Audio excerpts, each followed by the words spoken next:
थांबाय टाटा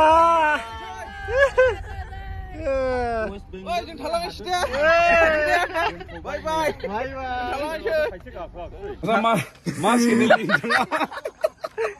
माबा जार्नालिस्टखौसो उल्था सोंफिनबावबाय नै मा सोंनो जेन'बा मा सोंगोन दे मा चेनेलनि वेस्ट बेंगल बड' बुब्लिनि निउस आरो नोंथाङा वेस्ट बेंगलनि बड' आच्छा नोंथांनिफ्राय मा कुइसन आंनि सायाव नों माबायदि मोनदों मा जायगायाव मा खालामनो फैदों माने नै गारिया जय मासि दे थाथ'दो दे दे नानि दे थाथ'लाय दे नोंजोंबो लागोन र' नै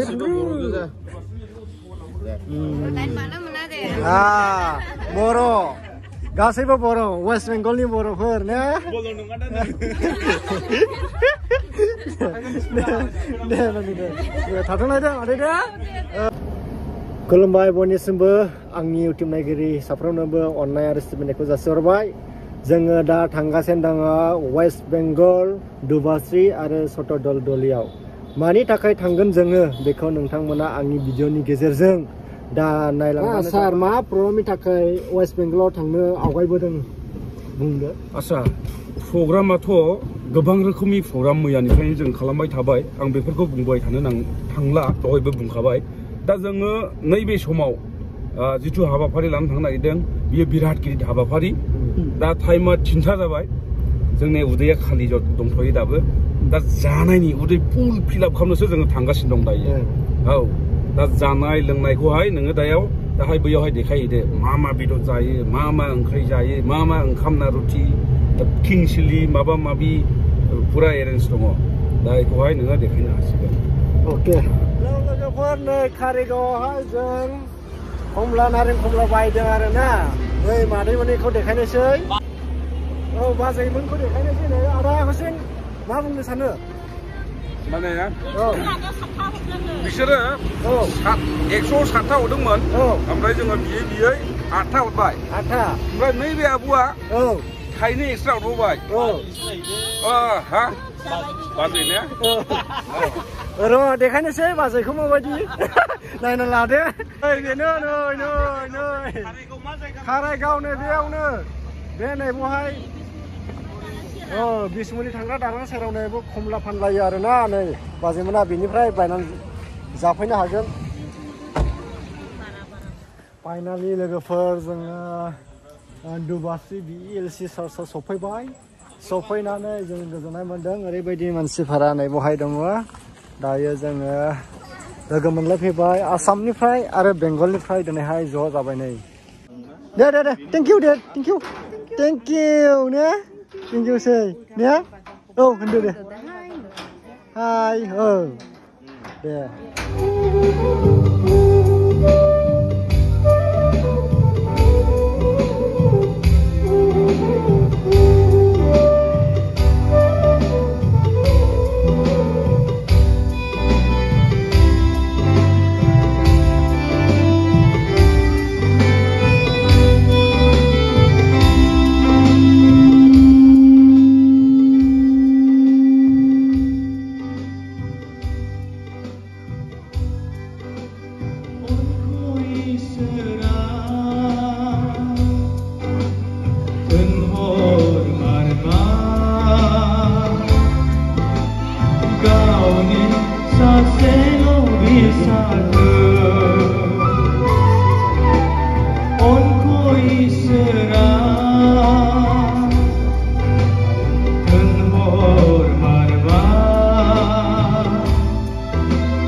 थाथ'लायदो दे मालाबा लोगो मोनफिनगोन दे आयं दे आयं दे जय मासि दे आयं दे थाथ'लायदो औ दे सासे लोगोआ फैयाखै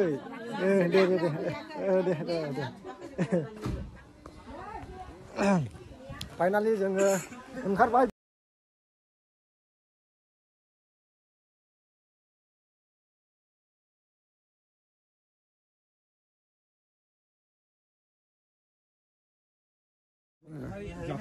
दा जोङो फैबाय थानाय समावनो मोनसे टेम्पटेसन जाना होबाय मोनसे आनजाद होनो बेखौहाय दा जोंनि इन्सट्रुमेन्ट लाग्रा नैबे गारिनि थावा जोबना होबाय लामा ससेयावनो थांबाय थानायावनो दा बेयाव गारिनि थावा जोबना होबाय नायाखैमोननो नैबे दा जोङो थांगासिनो दं बेबायदि टेम्पटेसनावहाय जानानै दङ दायो नै बेबायदि बेस्थ'हाय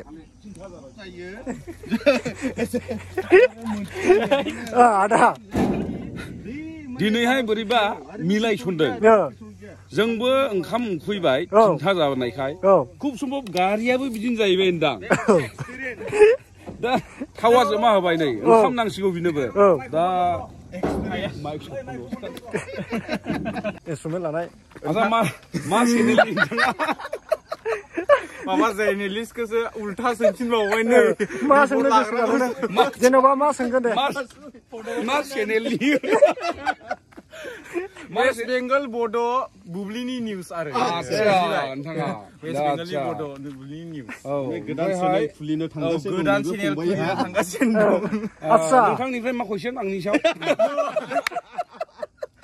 माबायदि मोनदों मा जायगायाव मा खालामनो फैदों माने नै गारिया बांद्राय नैबे उदैया एसे डिस्टार्ब खालामबाय थादों मोजां मोननायखौ खालि जानायनि कमप्लेन मानला थिनथा जाबाय गारियाबो एखे प्रब्लेम बेबो जानायनि कमप्लेन थाव गैया थावा खम जाबाय माने जोबनानै होबाय जोंनिबो थिनथा जाबाय ओंखामा उखैबाय जों माला मोनो बेबायदि साननानै होसोनायावहाय एकदम मोनसे जाब्रबथाय जाथायसो जाना होबाय थाव जोबना होबाय बियो मा गारिमोन जेन'बा बे टाटा मेजिक ना मा गारिमोन मा लानायनि गारिमोन इयो बक्स दं एम्प्लिफायार दं ओमफ्राय मिक्सार दं सफैनाय लोगो लोगो जानायनि थाखाय रेडि थियारिखासै नै जिरायनोबा नांफैखाबाय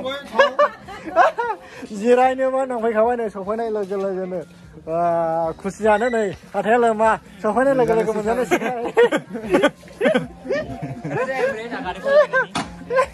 वाव हाथायानो लोमलाया नै सफैनाय लोगो लोगो मोनजानोसै बेंगलाव आखाइ सुखाबाय दा ओंखाम जाबाय नै बेवहाय गासैबो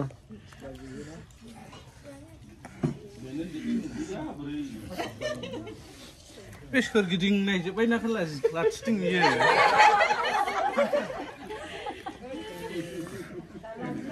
आधा क्वेश्चन गोथाव दा गोथाव जोबोद गोथाव ना मोसौ बेदर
जोङो रावबो फोथायाब्ला बिनि उन थांफानो हाया। साप'ज मोनसे गारि ड्राइभार, जाय ड्राइभारा गारि सालायोब्ला जोङो बे गारि ड्राइभारनियाव बिसास खालामना थानांगोन अनज्लायग्राफोर। बे ड्राइभारा जे गारिखौ सालायनानैहाय जोंखौ सहैनांगौ जायगासिम मोजाङै सालायनानैहाय दैथायनानै लांगोन ना, सालायनानै जोंखौहाय लांगोन, जोङो बिनियाव बिसास खालामनाय थानांगोन। जोङो बिनियाव बिसास खालामनाय गैयाब्ला जोङो मा सानगोन, रावबो बिनियाव गाखोफानाय नङा ना। सोरबा गारि गोदान, आं मोनसे एग्जाम्पल होनो गोसो जाबाय। मोनसे न'खराव ना सासे मानसिहा, सासे बेक्तिहा हिनजावनि थाखाय ना स्कुटि नांथारगौ जाबाय, थांलाय फैलाय खालामनो स्कुटि नांगौ जाबाय। बिनि थाखाय बियो मानो दामि स्कुटि, बयनिख्रुइ साबसिनखौ बासियै ना श'रुमाव बासिनानै स्कुटि मोजां बायनानै लांबाय। स्कुटिया न'आव लांखांनायनि उनावहाय हिनजावा बारा सालायनो रोङा, बारा सालायनो रोङा। ओमफ्रायो बेखौ एसे फोरोंबाय, गोग्लैबाय थानो नागिरो, सालायफुनाय समाव गोग्लैनो नागिरो, सोलोङोसो गोग्लैनो नागिरो। नाथाय बारा रोङिनि थाखाय बे स्कुटिखौ जे जाय बिथाङा बायनानै लांदों बे हिनजावनो हगारनो बायो। मानि थाखाय? बि बिसास गैया। ससे हगारनानै लामायाव सालायोब्लानो हयथ' बियो गोग्लैनो हागौ। बिसास गैया, बियो बारा रोङा, सालाय गोदान। बियो ससे लामाजों सालायलाङोब्ला हयथ' गोग्लैनो हागौ, बांद्राय रोङा। बेनि थाखाय बियो गावनि बे स्कुटिखौहाय बे हिनजावनो हगारथ'वा ना, मानोना बियो बिसास मोनथिगौ बारा रोङाखै। जेलानाखि रोंगोन बियो बेखौ सालायनो, अब्लासो बियो हगारगोन। एसे गोबाव समानो जाबाय, सालायदोंना सालायाखै जों ब्रादार आगस्टिनानो मिथिनो हागोन नोंथांमोना। बिसास थानांगोन। जेलानाखि जाय बेक्तिया स्कुटि गंसे सालायनोब्ला बियो मोजां रोंनांगोन। दामि स्कुटि बायनानै लांदों, सालायफुनायावनो ज'द' गोग्लैनानै स्कुटिया बायोब्ला बेसेबां लस। बेनिखायनो जोंबो, आं बाइबेलजों बेखौनो रुजुनो गोसो जादों, जोंनियाव बे बिसासा थानांगोन अनज्लायग्राफोर। जिसु ख्रिस्ट'आ जोंखौ लिंदों बयखौबो।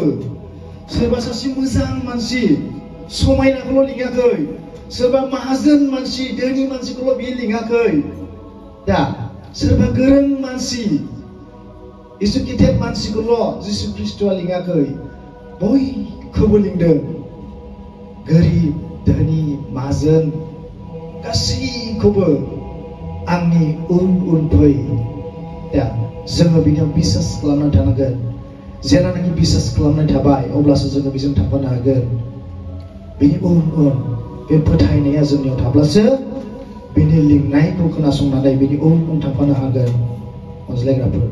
रंजादों गोबांथार दिनैनि 10 जन फैनानै जोंनि मण्डलिफोरखौ अन्ततः जोंनि साफ्रोम मण्डलि जोहोलाव सिख्ला, बोराइसा बुरैसा, गोरलैनिफ्राय लानानै जोबथानाय बैसोसिमाव बेबायदि आंबो नङा, आंलाय उसिफावखादों, खिन्थु आंनिफ्राय रासिन सोरबा उसिफावदोंबो जानो हागौ। बेबायदि जोङो लोगो मोननानै बेबायदि जोङो दामनाय देनायखौ जोंनि गिर्जाफ्राव जों मोनाखैमोन। दिनै मोननानै जों बेबायदि आनन्द जानायनि थाखाय जोबनो गैयै धन्यबाद थाबाय। जोंनि Chirang district youth committee secretary president आरो एक्टिभ जाया वार्कारफोर मावग्रा एकदम नंथारगौ आं BELC नि थाखाय बेबायदि मावनाय होननानै ओंखारनाय जोहोलावफोर साफ्रोमखौबो आंनि थोरोबै बा जोंनि मण्डलिनि थोरोबै धन्यबाद खालामनाय थाबाय। दा बेजों लोगोसे आं उन्दै आंनि न'खरनिफ्राय व्यक्तिगत न'खरनिफ्राय आङो उन्दै माबा मोनसे दैहोनो सानदों बेखौ प्रेसिडेन्टआ गसंनानैहाय एसे बे मण्डलिनिखौ नङा जोंनि न'खर पार्सनेल आंनि हिसाबै आङो बेखौ उन्दै गथ'खौ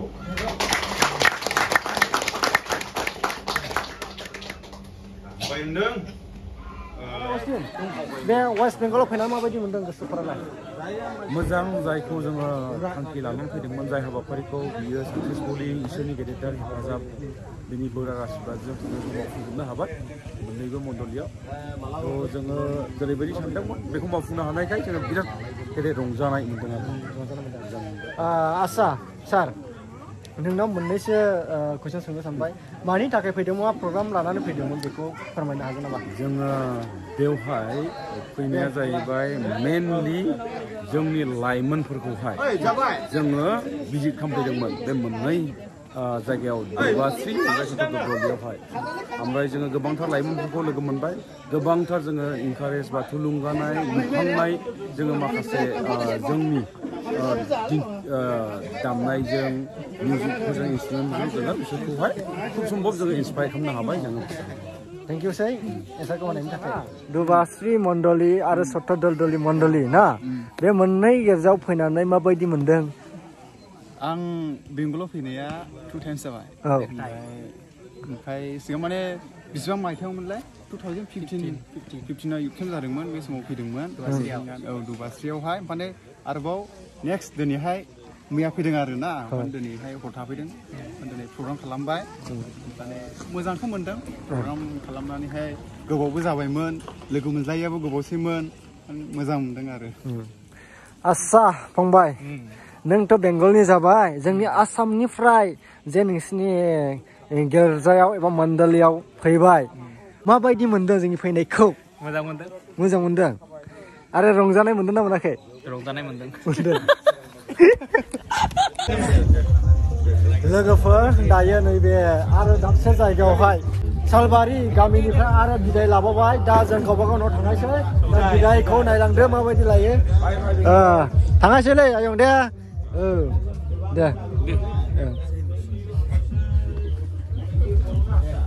दे थाथ'दो आयं दे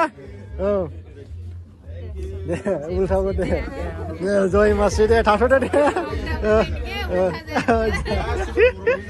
दे नानि दे थाथ'लायदो नोंजोंबो लागोन र'